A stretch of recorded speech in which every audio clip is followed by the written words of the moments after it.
на крај крајева и да постои овој закон, пошто има санкции таму. Меѓутоа, никако не може да се луѓето санкционират со други два закона.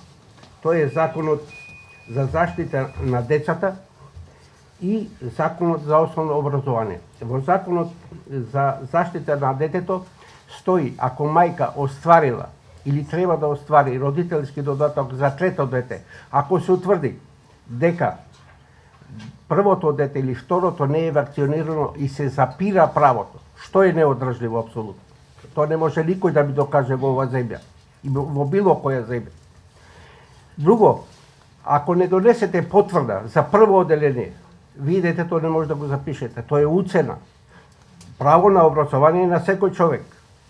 Значи, тие са за мене неодржливи од уставно правен аспект. Иначе, рече господin Ели, овој закон е препишен или преземен од социјализмот. Навистина некогаш постоеше потреба, кога беше 46-47, јас сум од таа генерација, кога владееше маларија во нашата земја. И сега беше нужно да има тие закони. Меѓутоа сега луѓето многу повеќе напредна, здравството и сега навистина, ако во уставот пишува секој човек одлучува дали ќе има деца или не, до толку повеќе, значи јас одлучувам дали моето дете ќе го вакцинирам или не, на мој ризик, како родител.